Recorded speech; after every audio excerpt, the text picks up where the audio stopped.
Buenas tardes. Good evening. Welcome to Que Pasa Mujer. Welcome to Que Pasa Mujer. Bienvenidos a Que Pasa Mujer. Estamos aquí todos los domingos a las 4 de la tarde. We're here every Sunday at 4 o'clock Eastern Standard Time. And today is Super Bowl Sunday, but we're not celebrating it during the show. I guess we'll acknowledge it perhaps a little bit. I don't really follow it too much. I never really grew up around sports. And I think also part of it too is because I came to the States when I was 9. And so I was surrounded by a whole bunch of women that didn't watch sports. So I really haven't really been engulfed in it. I actually enjoy more of the college sports and high school sports, not so much professional. But, I still watch it from time to time if I get invited to a Super Bowl party. So today is just Maddie and I. So we're going to go ahead and bring Maddie on when Mark, our producer, Fantastico, is ready. How are you, Maddie? Buenas tardes, ¿qué pasa, mujer? Doing okay, doing Good. okay. We're here. Good. Tell me about the jewelry. What's the energy today like? I was trying to go for a Taino feel, since that's going to be our topic, indigenous kind of thing. So I'm like, okay, what do I have that goes? I wasn't feeling too colorful today. So I was like, okay, I have black jewelry that kind of goes with the theme. So yeah. I love it. I love it. I love it. Um, how was your week? Um, it was Just the good, not the bad or the evil, just the good about it. it's been a challenging week, and let's just say that I am thankful to be here, and I'm just grateful I made it out. As Nick Day would say, you're grateful for the chair. Yeah, exactly. To be sitting on the chair, yes. Be grateful for the chair. Okay. Well, for me, it's just been a lot of activity with my son figuring out his life after high school. And then basketball season is coming to an end. My youngest son, he's doing really good. He's in the 8th grade, but he plays JV basketball. So he's super excited, and he's excited because he starts and he's scoring. So it's fun. And then my oldest son is just at a pivotal point in his life where he's making life decisions. Basketball, academics. He's graduating with an associate's degree from high school. So it's like he has, he's above majority of the people that are graduating. But then, what's the next move? Is it a money move? Is it an academic move? Is it a basketball move? So I've just been talking to him about just kind of write down your options and then just do the pros and the cons and see what you think, what do you led to move in what direction? Because it's a big decision. And, we don't want him to say, oh, mom said or dad said. You can ask for advice. We'll give you our input. But at the end of the day, it's your first kind of like real decision. So it's pretty cool to kind of see him evolve a little bit because you know how males are. They take forever. That's awesome. Right, Mark? So today we have a really special guest. Um, I'm going to actually have her introduce herself a little bit because I'm like super excited. I don't know if I told you, Maddie, but about 2 weeks ago, I was called to do a training to do talking circles. And within the talking circles is something that was done that it originates from the indigenous people. Of not one particular region, but just from the indigenous people. And so they're called talking circles because everybody is in a circle, and there is a circle keeper that ensures that the rules that the circle comes up with are respected. But the circle keeper is not a leader. They're a participant of the circle, right? Okay. And everybody has an equal voice about everything. So unlike the legal system where you have a judge that has the power in that room, even in a place where you might have a mediator, and you have a mediator and then 2 attorneys and the 2 clients, somebody still has some type of power as to what happens in the room when you're running circles. These talking circles of conflict resolution circles, everybody has a voice. So I'm super excited about it because one of the things that was taught to us during the training was there was a scenario where these young boys um, did graffiti on a building, right? They damaged the building. So the people were aware that you can resolve conflict with circles. So they contacted someone to, to facilitate the circle. So instead of them calling the police to file, a complaint and then the boys getting, legal consequences, they decided to conduct a circle. And that's how they were able to resolve the issue. So everybody had a voice as to why it happened, how it made everybody feel. The boys ended up, fixing the damages. They volunteered and they actually had a long-term relationship with the building and the people inside of it after they made damage to it, because they went into the circle and they fixed the issue within the circle instead of going to the police department. Yeah, so stuff like that. And it comes from the indigenous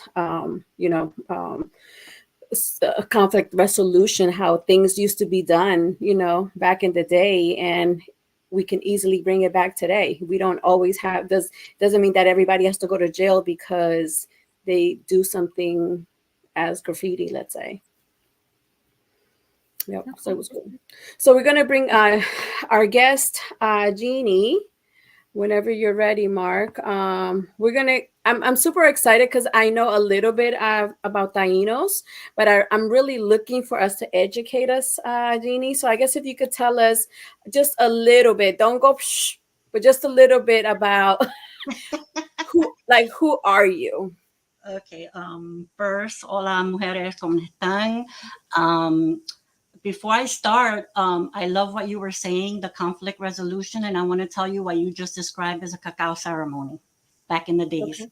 And the cacao ceremony was what they used to give couples when they used to fight. They used to give them the cacao because cacao is very calming. And then the chief used to say, the cacique used to say, stop your bickering, taste this, drink the cacao. And then when they used to come back, they used to say, well, we don't have anything to, it's gone. And they used to go home and chief used to say, done. So, Oh, that's what my grandmother says, uh-huh. come cacao, because it's like there's Yeah, nothing left. see, our grandmothers, Oh, I elders, never knew that. keepers. I So wonder if she knows that's why she was saying that, like probably where it really comes from. a lot of people don't know they're indigenous and where their sayings came from, and so that's what I teach. But anyway, hi again. I just wanted to let you know what you were doing. It is from an indigenous conflict resolution and where it came from. And see, now you know where she says come cacao. That's where it comes. Yeah, you So can my let me. name is Jeannie. Actually, my birth name is Jeanette, but everybody calls me Jeannie. Ni is water, and Caraya means moon. And I've always loved the moon, so my grandmother used to call me Caraya. So Jeannie Caraya. It's my indigenous name. Who I am simply a woman who grew up with in a tribe, being Taino, with Taino tribe. I was born and raised in Brooklyn, but like we say, New York Rican, because you grow up going from Brooklyn to either Dominican Republic or Brooklyn to Puerto Rico, where you can't grow your stuff. So you learn, my grandmother used to, her name is Antonia. She's no longer with us, rest in peace. She used to, we used to go to Puerto Rico and grab, tamarindos and all that, put it in a plane, and bring it home, and then to do the herbal teas and all that. So that is where I came from. And then growing up, she grew me to be the medicine woman that I am today. So is she from your father's side, your mother's side? Because that's Mm, who your like true connection is with from your childhood. So a lot of people who ask me, and I'm very forthcoming with this, people ask me, why is it that you can see, hear, do all from both sides? And it's because I came from incest. So therefore, both my DNA are from my mother and my father. So therefore, my great grandmother, which I have a picture of, I can even show and tell. This is my indigenous great grandmother, Miralo high cheekbones. And look at your high cheekbones, woman. We all have those high cheekbones. Yeah. Indigenous. And then this is Ella. Her name is Mercedes. This is my indigenous great grandfather who was Spanish. And we'll talk about the genocide or whatever later on. But married her. And then the kids are around there. And some of us look Spaniard. And some of us look Puerto Rican. Some of us look black. Some of us look, whatever we look like, we're indigenous. The mix. Yeah. Gotcha. So how did you become interested in the moon? Because I love the moon, and I wish that's one of my to-do lists to like really study it, because I think it's so connected to the woman and how we cycle. It actually is. It comes from being indigenous. We are indigenous people. Are star nations. First of all, we follow astrology. Astrology now, everybody's it's a trend to follow astrology, but indigenous people we followed. With our semis, right? Our semi atabe. Look, I'm wearing atabe right now. Mhm. Atabe and yukahu and huracan. Hurricane is a word. Huracan. Mhm. And huracan, right, is a Taino word. I got the goosies again. And our words come from Star Nation. Okay. And so it is no reason that you follow the moon, because the moon has everything to do. We call grandma the moon for a reason. She shows us our wisdom. She gives us our light. She uploads our downloads. When we sit in the sun, what does she do? She makes us happy. She just gives us all the wisdom. So back then, right, the Tainos, any indigenous tribe, they didn't have no anything but to follow what the things that they were shown, right? So it was grandmother moon, father sun. So those were the gods, astrology, and it still is. Yeah, I remember my grandmother saying that, just back in, and I'm Colombian, by the way, but back in the day, how they would do their crops would be depending on, they would depend on the sky, the moon, and the stars. Also, she would tell me how not to pull a tooth out when there was like a full moon or a new moon or something. They just had certain things that they did because everything is energy based. Everything is energy based. For instance, if we are doing a ceremony and a woman has her menstrual cycle, she can't sit in with us. It's a lot, because we can't pull in from that energy. So there's a lot that goes into those things, and that's like going That's into a whole nother show. that's for another show, yeah. But sacred things, because a woman is supposed to bleed in the cycle, the 13 cycles. That's for like another show, to show you how we do full moon ceremonies. But yes, that's why Caraya. And even at early ages, I used to sit there for hours and hours and hours just looking at the moon.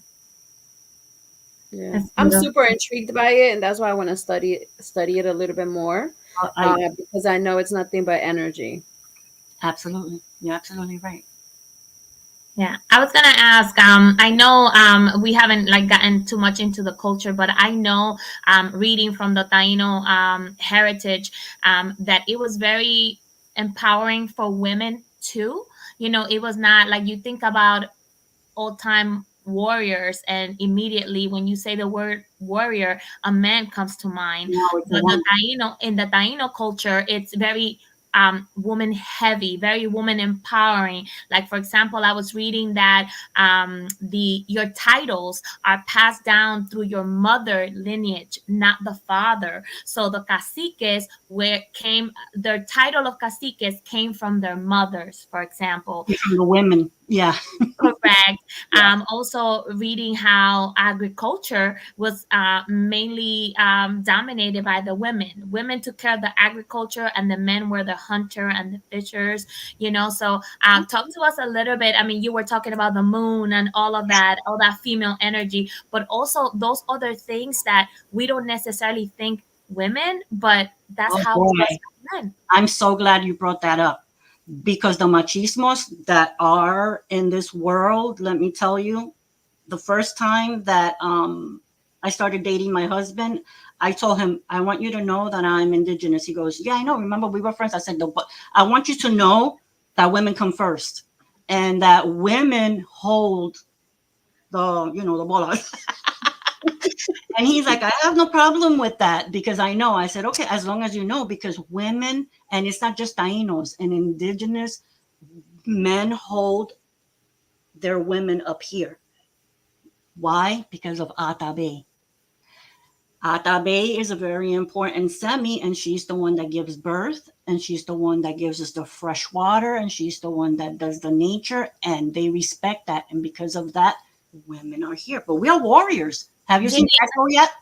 before you go any further, can you explain a little bit about the semi? I know what a Yeah. semi is. Can you Okay. explain what a semi is? So semis are the mythology, and we say mythology because this was back then. Okay. So mythology is what the Tainos believed in, and some we still do, but in a certain way of to bring it into the modern way. So I'm talking up now about the indigenous ways back before 1492, before genocide, and the semis were created. Well, Atabe was our mother. You know how some consider Mother Mary, right? So the analogy for that, ours is Atabe, and actually designed this. So this is Atabe right here. That's She gorgeous. is giving birth. Well, okay. See, she looks like the frog, Mm. and she was actually written in the picture how do you say that, petroglyphs in the cuevas in Camuy in Puerto Rico. So the reason why we I know a visited lot La of Cuevas when I went to Puerto Rico. yes, girl, I'm dying to take my husband and he wants to go, but every time we're gonna go, there's a hurricane. So I'm like, chill with the hurricanes, huracan. I want to go to Puerto Rico. But yeah, so they're the pictoglyphs. Not to go too far, but they were the reason why we know that there's a set. Those are our semis is because they were written in the like Egypt with the symbols. They were written in the rocks and the monuments. Here are some right here. This is the sun, and that we think that coqui right there, that was to represent Atabe because you see how she's giving birth. All right. Yeah. Not Yeah. to mention that now people are giving birth like that, like Atabe, right? Yes. Yeah. So that's one of her. So she represents birth, rebirth, like the phoenix. She represents water. She Water. represents fertilization, rebirth, like equinox. And the other one that I keep mentioning is huracan, which is hurricane, and he's he's the one that's like this, and he represents the hurricane. So So the semis are like kind of the semis to the I like times were that. kind of like gods, like the god, but Yeah, they're spirits, and they change and they look different. That's why we different. can see a picture of Atabe looking a certain way and then So she's depicted also called differently. Atabeda. She's also called Atabeda. So she has many names. But then again, Mary, Mother of God, has many names. See, I don't understand why people judge so much because everything has a name for everything, right? And we also have Yukahu, which is the Juka.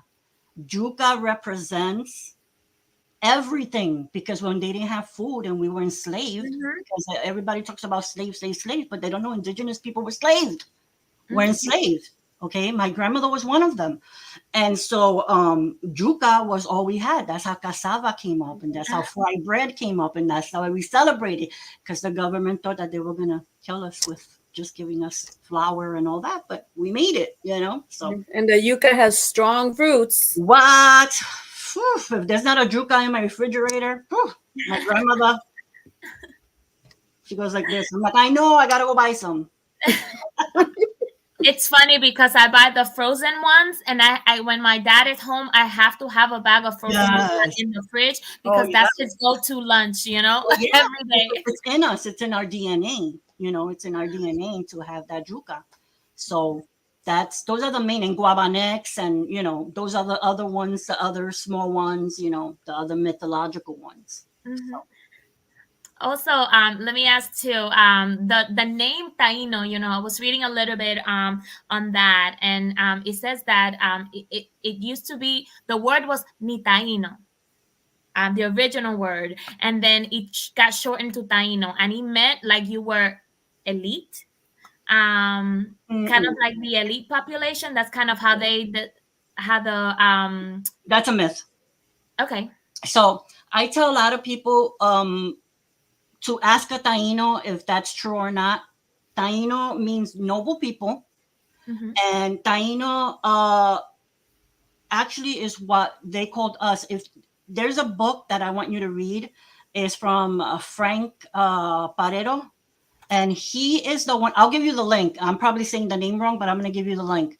The reason we know what happened, because a lot of people ask us, how do you know what happened? Because we read the first book, the very first book that was written by the person who traveled with Columbus.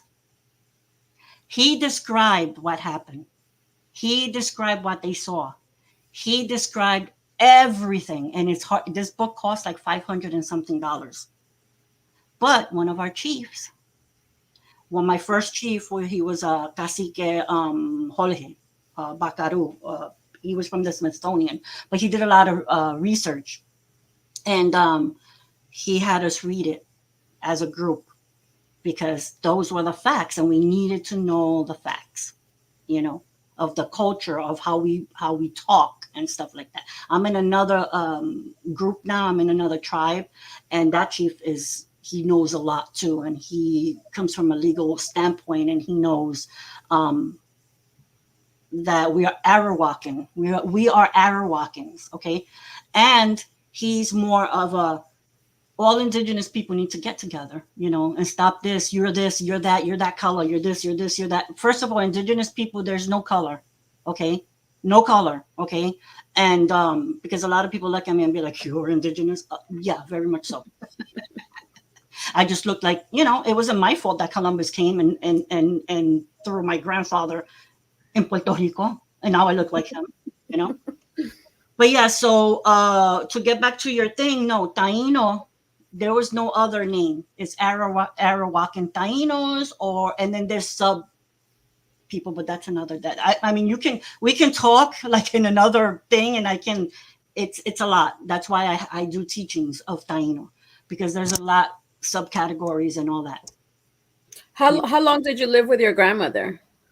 Okay, so I wrote a book. I lived with my grandmother. Well, in Brooklyn, it's like right across the street. So I Right. lived with my grandmother till I was 7, and then I was ripped away from her arms. But in the first floor was my aunt, who was Mercedes' daughter, and so she grew me also. So no matter where Mhm. I was Taino, You and were then always getting the teachings. I was getting the teachings. Yeah, I was getting the teachings. Now, along with that came the gifts, the seer's gifts. And that, if you want to go into later, we can do that. But we want to Yeah. stick to Taino. Now, Taino culture, is much about spirituality. So if you want to ask questions about that, or, whatever you want to. So, do you have children?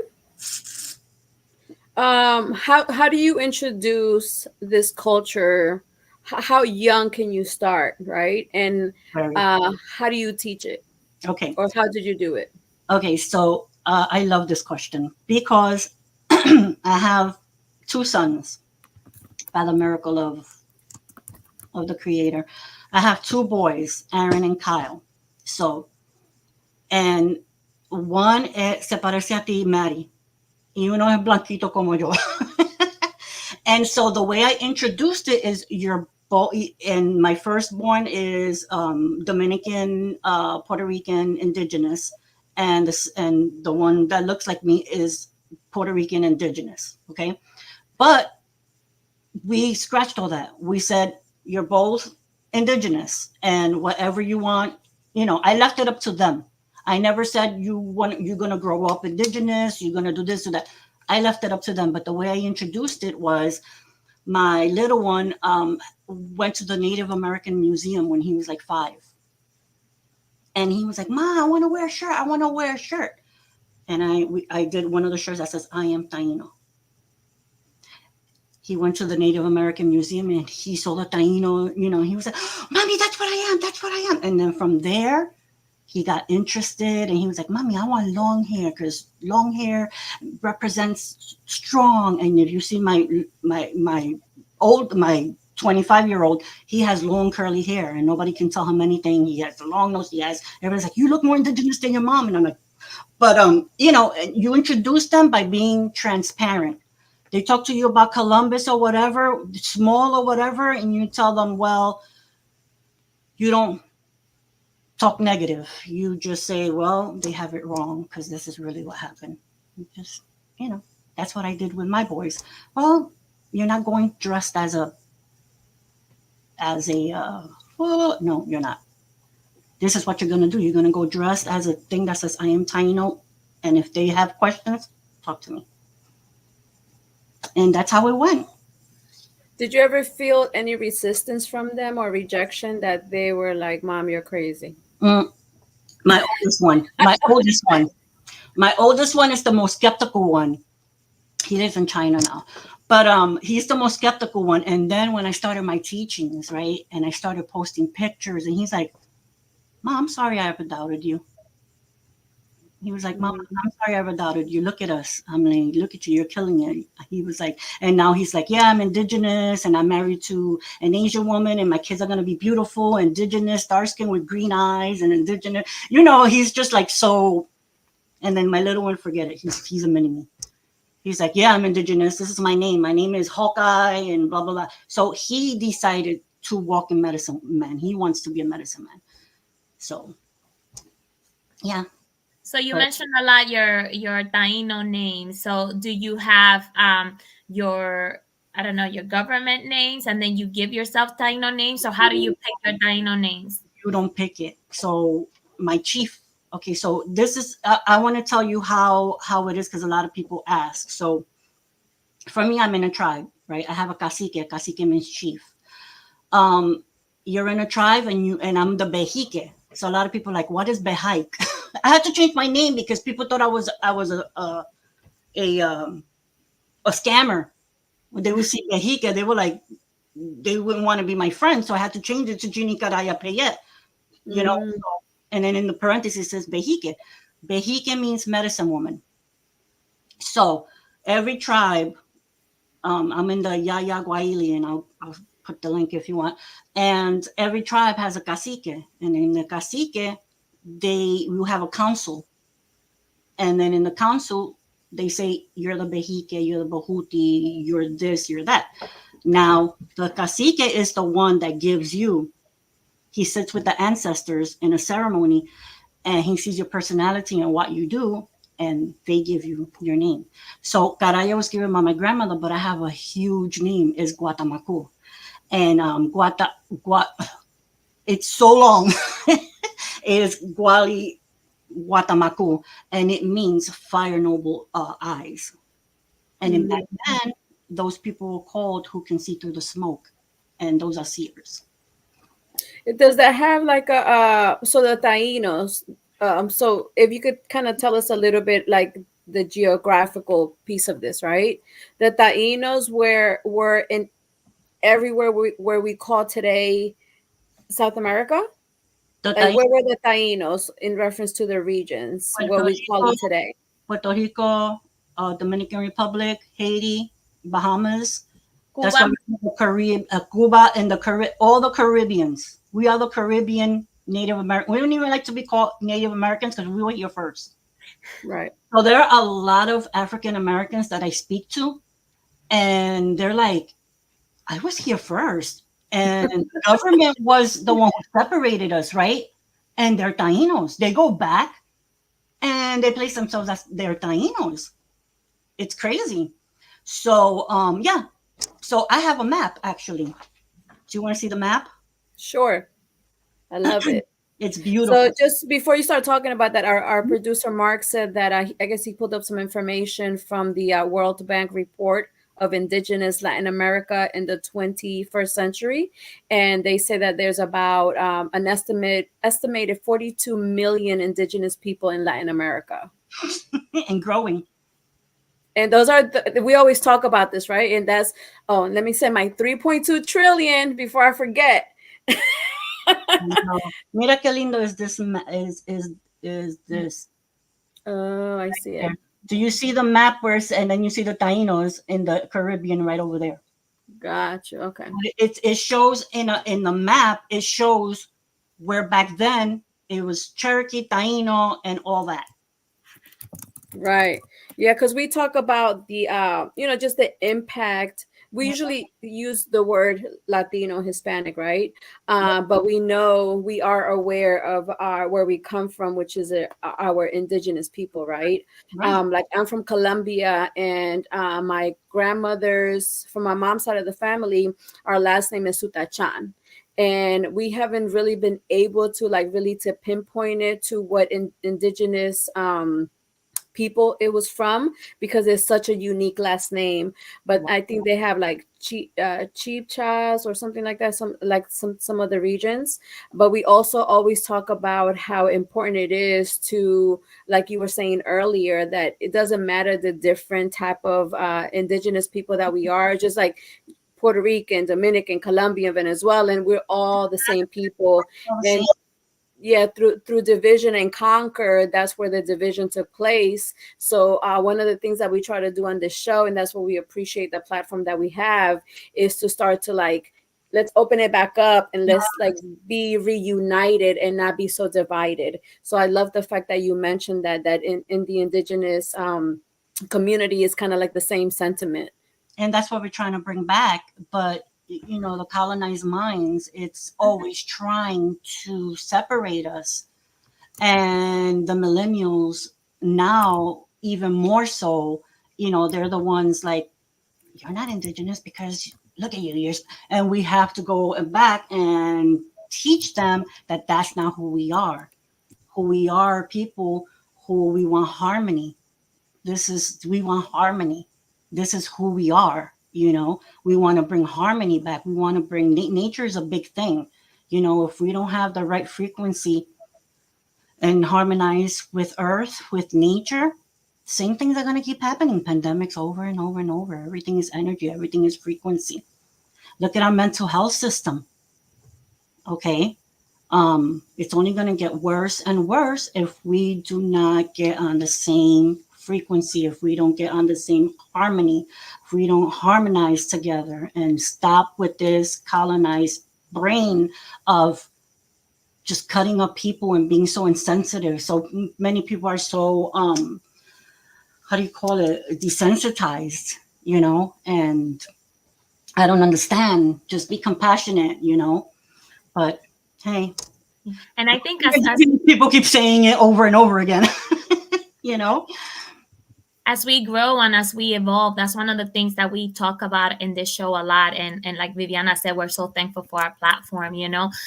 We talk a lot about how before our parents, or when we first, when that generation first came into the States, everything was like very visual. Okay, you're white, you're black, and in our countries, we don't have such thing, because we have such a mix of so much. But as we see with the new generation, we are so racially mixed, and there's so much of everything that people no longer consider themselves one or the other. I am this mix of a bunch of beautiful things. And, we see our children, saying, I don't speak Spanish, but I'm Latino, or I'm, Dominican, like I have 3 kids. And I talk about it all the time. My children were born here. They've been to Dominican Republic maybe twice, 3 times in their lifetime. But, my daughter is the most Dominican thing you will ever encounter in your life. I'm Dominican, so we see a lot of that. So to be able to educate our children and trace it back to that part of your heritage, of your culture, and be able to say, I am Taino, I'm a descendant of so and so, I'm a cacique, or I think that's beautiful. Yeah, and that's the most important thing, is teaching your children so that they can teach their children and teach their children and children's children, and then we won't be wiped out like what they did before. And so I always talk about paper genocide, and that's what the government did to us. This is why everybody thinks that we don't exist, is because what they did is back then they my grandmother was black and my great grandfather was white. So they kept doing this, and then they cut us off. That's why people say we don't exist. They committed paper genocide. They completely cut us off. So now what we do is when they say, in those little papers, who are you? We cross it out. We say Taino. Mm. Right. We're allowed to. Yeah, I create my own box sometimes if it I doesn't create my fit. own box. I put Taino. And they're like, what's that? I'm like, that's who I am. And they're Look like, at Google it. Google it. That's what you gotta say. Google it Taino, or what's ask me. that? Google it. You're my cats. I'm like, you're Taino. You're Taino. You're Taino. You're Taino. Okay, you're black, but you're Taino too. So, but yeah. Jeannie, question for you. You mentioned, I mean, we talked a little bit about how you pass the education, or how you introduce your children to the culture, and you just said that it is important that we educate our children. What is the one thing that you think is crucial for your children to know and be very aware of, so that they can pass to the next generation? One thing that's important to know is that to be indigenous it's forever in your heart. It's nothing that, it's material. You don't have to wear an indigenous hat or indigenous anything. This is all because I go to ceremonies and all that. You carry your heritage in your heart. As long as you do that, you'll be great. Do you practice certain, is there certain rituals that you do at home that come specifically from your culture? For example, I say that because, like, for Mhm. us, it's important to to have dinner as a family every night. It's important to eat certain foods during the holidays. It is important every time we get together. There are certain elements that are a part of it. Mhm. Like we joke all the time, when it's raining, you make sancocho. So, my kids look out the window, they're like, oops, we're eating sancocho today. So it's one of those things. So, like, do you guys do the same thing? Yeah, it's So you make sancocho today? and it's No, I didn't. Listen, I just got out of bed. So, well, we have certain things that we do, and it's right because it's from Puerto Rico. Puerto Rico, we make pasteles, and we make this, and we make that. We make cassava, but I do retreats twice a month, and I do ceremonies, letting go ceremonies. I do full moon ceremonies and all that. But every morning, in this picture here, my I dress up like this, and I do ceremony, and I pray over the water, and I pray for everybody's. The birds came to validate. You see all those birds? They came to validate. But there are things that I do teach my kids, and it's breathe and be grateful. That is very important. No matter what you're going through, be grateful. So Awesome. yeah, and it's funny because I do that too. So ceremony is really important for us, and to teach people to let go of what no longer serves you and bring in gratefulness. Amazing. Before I go on to my next question, I just want to say thank you to our audience, because we have people watching us on Facebook, Instagram, YouTube as well. So we just want to say thank you for giving us the time to listen to us and to teach you about our culture. One question that I have, Jeannie, is because I always find rituals, traditions so intriguing from like different cultures, right? Mhm. What are some things that you guys do when somebody dies? Yeah. Like what is the meaning of that? Because I know people are like, they go through mourning, and it's for some cultures is like, let's celebrate life, and for other people is like, let's dress in black and let's mourn and let's cry. So what is it for our indigenous people? And that's celebrated in different indigenous tribes differently. Mm. I could only speak for what we do, like in our tribe or in my family. In our tribe, we create altars. We create altars for our people who have passed over. And for me, it's kind of different because for me, I don't believe in. Well, for me, we believe in the Soraya, right? Soraya is the place where they go because we come in as souls and we leave as souls. So for me, the transitioning is just going to a higher place, right? So they go to a higher place. And some people, I have an altar, right? Because these guys were in the altar. They were in my altar. I just took them out. And where did my grandma go? But they are in my altar, and then we feed them when we have Los Dia de los Muertos, the day of Of the dead. yeah, the Day of the Dead, and that's how we honor them. So we give them offerings, but of course you mourn them. You mourn them, and we give them a.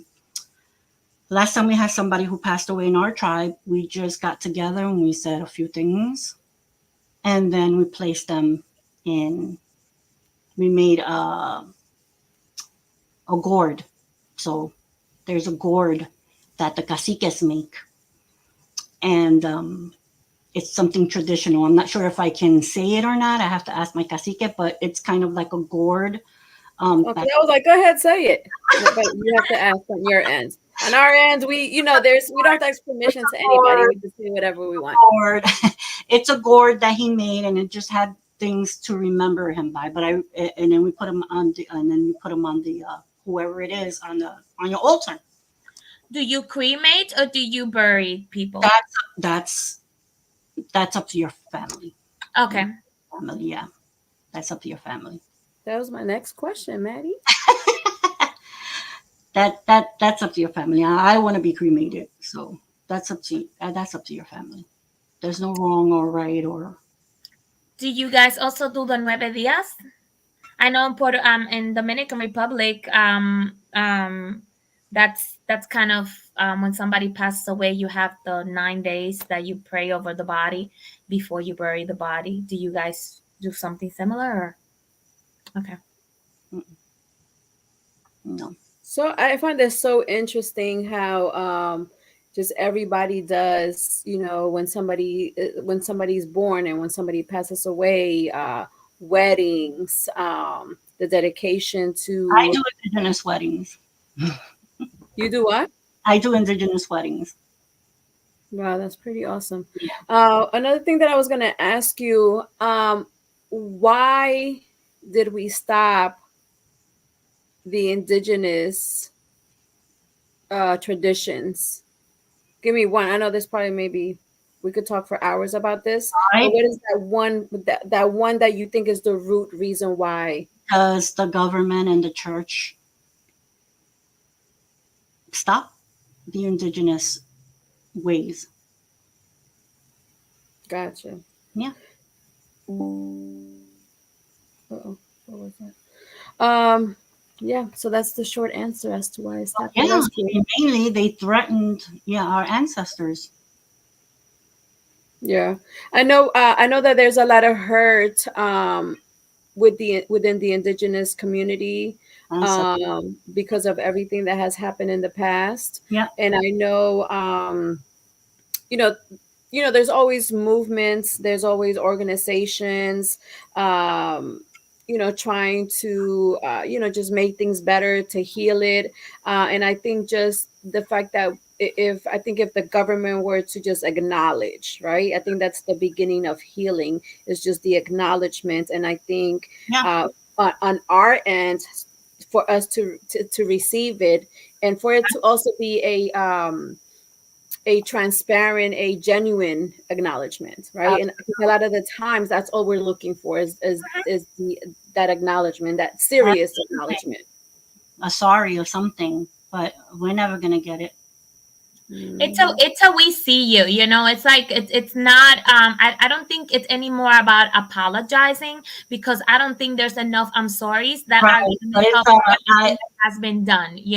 So, and I think, as population, we kind of are learning to kind of move forward and then take advantage of platforms like this, or any place where we can go and let our voices be heard, so that people know where we are, we're here, so that people acknowledge, and that people can say, I see you. Because like Viviana said, at the end of the day, we just want to know, one, that we belong, that we have a place, and that we are not being, shut down. shut down. We're told to shut up, and Right. told, don't do this, because that's what the law is there for, to tell us not to do our ceremonies and things like that. Right. Because yeah, I do them right in my backyard, right in there, and people try to stop me, and I'm like, you can't. That's too much. Right. So yeah. So I heard you mention that you wrote a book. What's the name of the book? And what is the book about? The first one I've written is called Spiritual Freedom, and it is about learning how to get your inner child back when it's been taken away. Your inner child. Yes. For instance, if you've had a trauma and you're depressed, it tells you straightforward how to get that happiness back. And in the back, it has a workbook that you can go to and work your way and find out what it is that's keeping you from your happiness. I And see. then the second workbook is called Manifesting Your Life's Desires, how to manifest, because you are a co creator, nothing stopping you from what you want. And then the third one is called Let's Get Centered, and I did that for mental health. It was on 2020 when everybody didn't know what to do, and it's a coloring workbook with a lot of affirmations.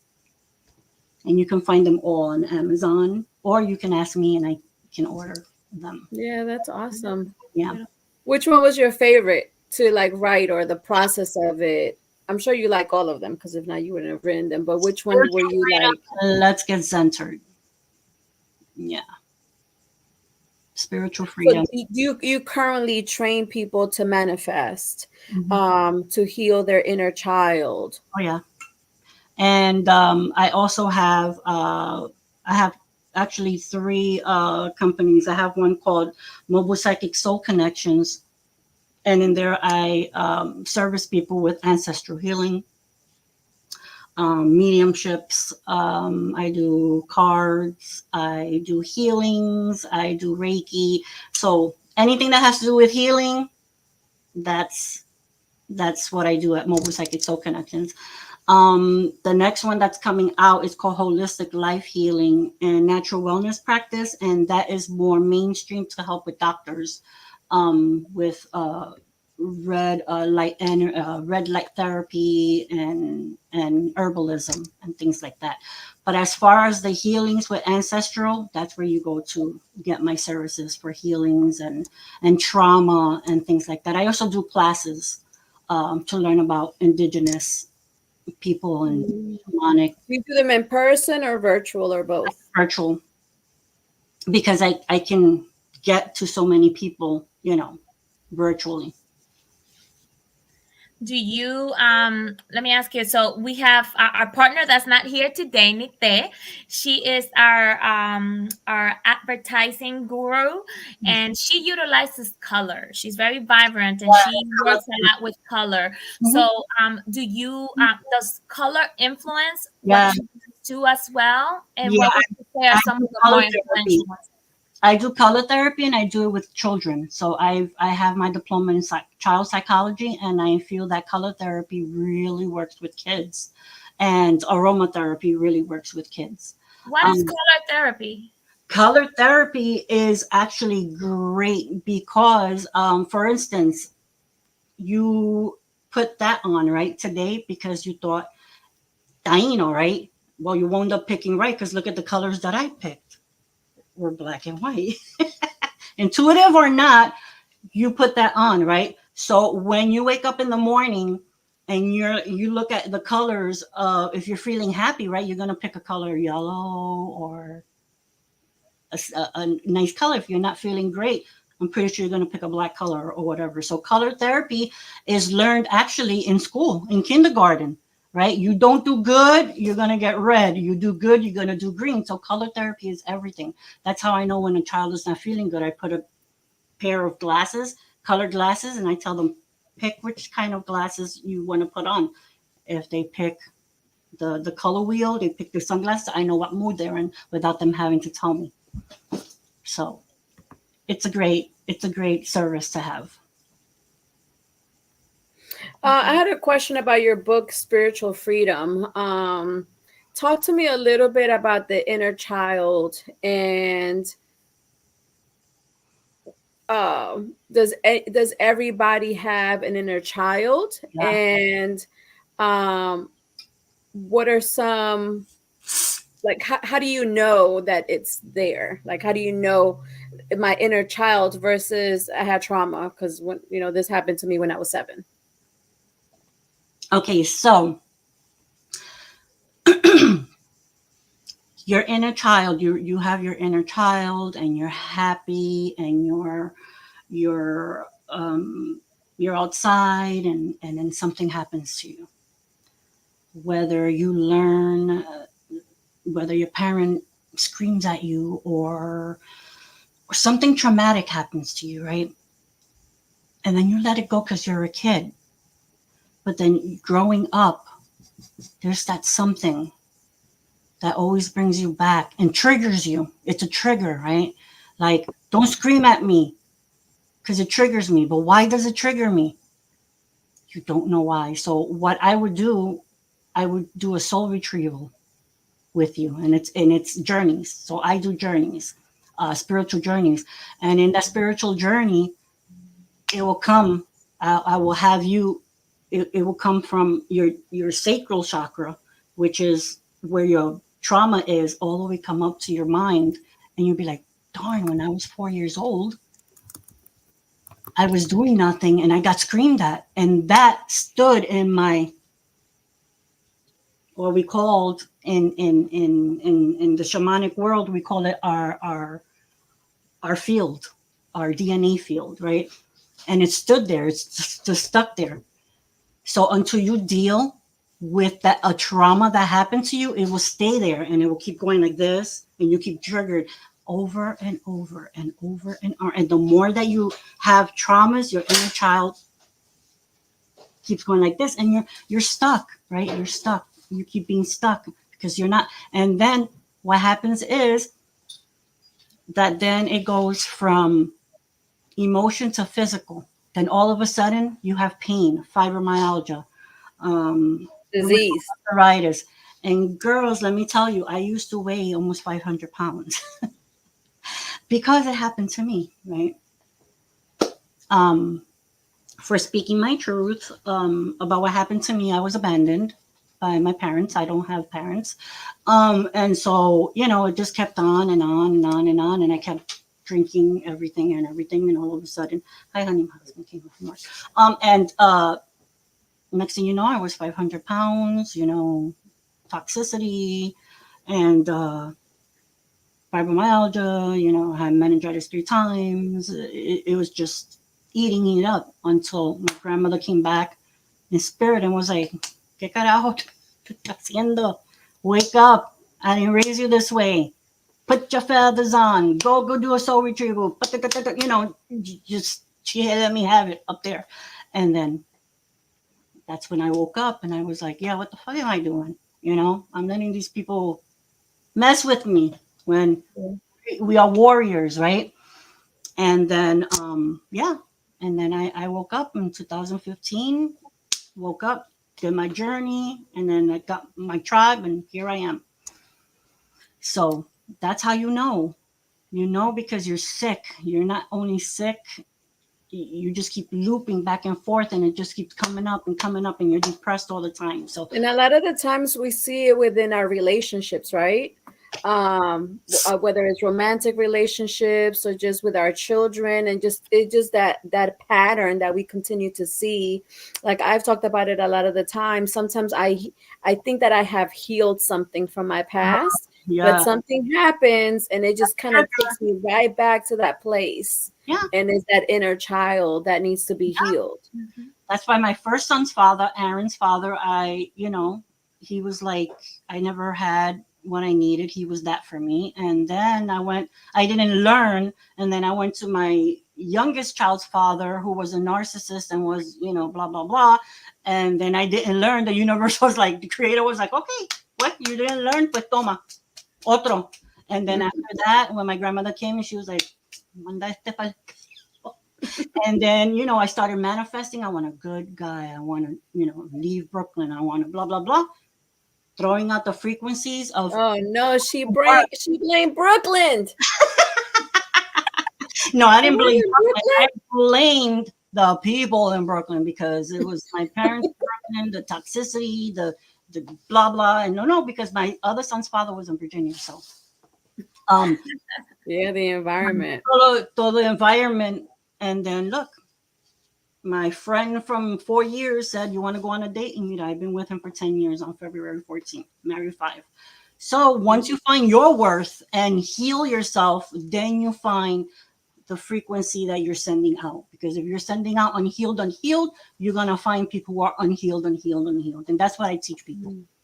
Because people come to me, I want love. And they all have anxiety. I'm like, is that what you want? You want that? No, you don't want that. Let's heal yourself first. And then, you know, Amazing. you're I learned a lot from you today, and it just makes me want to like seek and dig a little bit more. So we'll definitely have you back on again to kind of dig in a little bit because there's so much more. Oh, there's so much more. I was like, I don't know how long we're gonna be there, but there's so much. But yeah, definitely, I'm enjoying this. I even forgot we were like on live or whatever. Yeah, yeah, that's what happens. Sometimes we're like you're nervous for like 34 Yeah. seconds, and then you just the flow just goes and the chemistry that we have, and then we just talk, and then all of a sudden it's like, dang, it's been an hour already. We're ready for the show. I know. Mhm. But thank you, Jeannie, so much. I will definitely be in contact with you. If anybody's interested, Mobile Psychic Soul Connections.co is the website. And again, love the information that you gave us.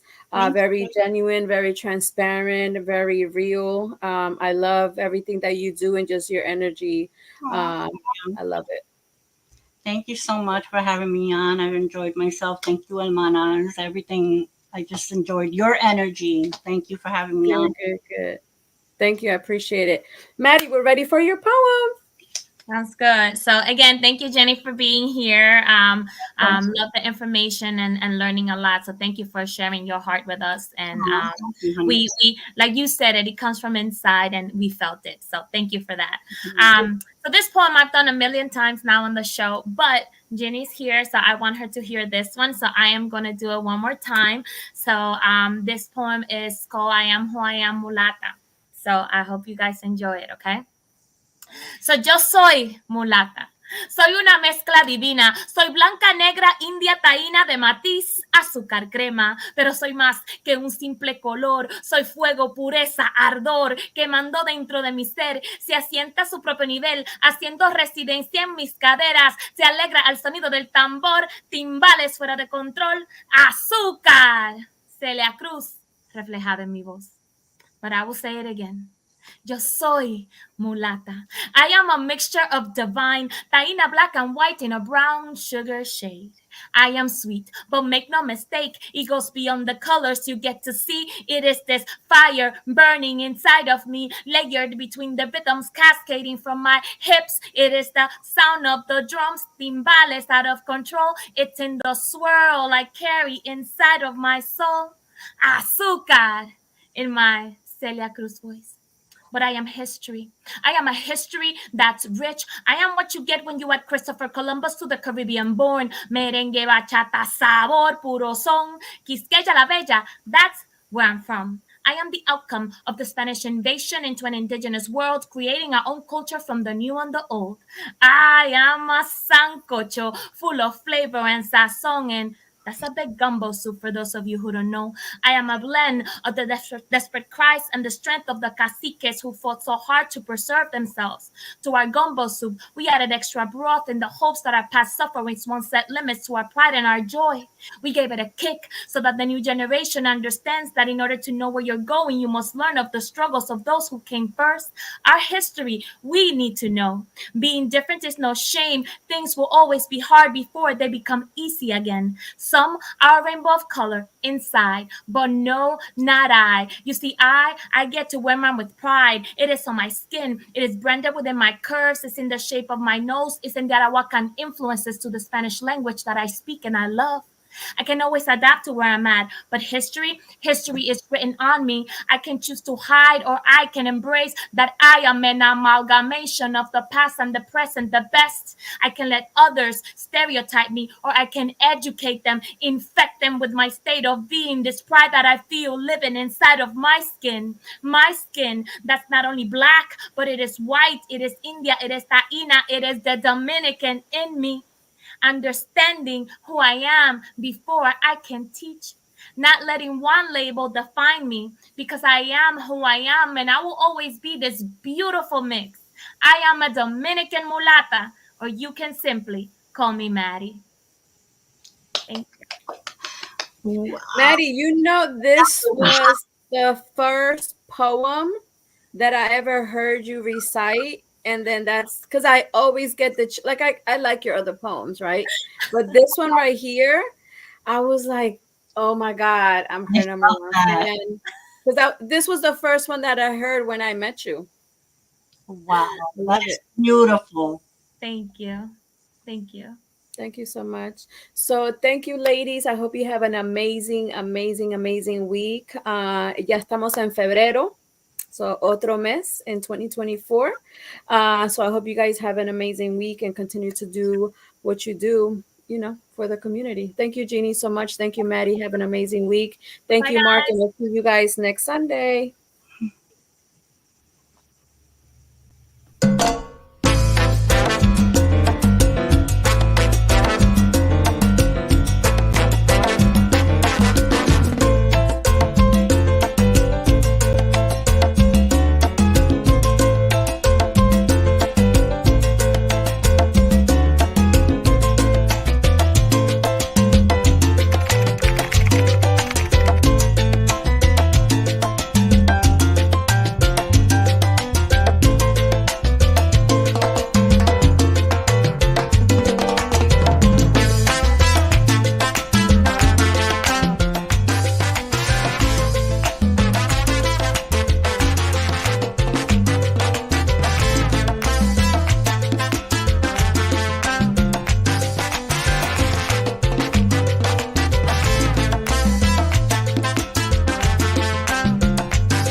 Naya hayola Pasa satatwa provincia hakasiritis kitata aymarat mamitajas papitujas partas ifirinuali suman paltas ñaq aymarat. Bueno, ñuqata gustawan wiñaypaq idiomay porque hermanushni tukuyni parlanku quechuata chay comunidad nasini chaypi tukuy parlanku quechuata.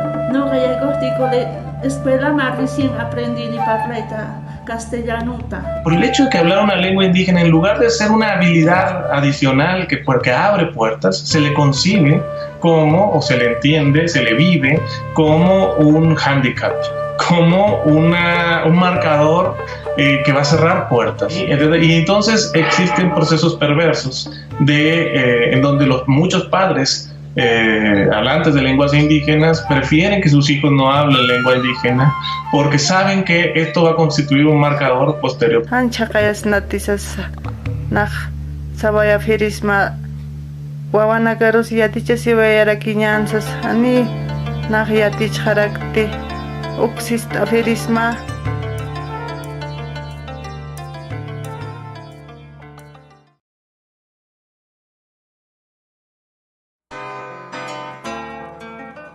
Are just so impressed with them. Like I said, we've been with them for years. I will recommend and refer anyone to them.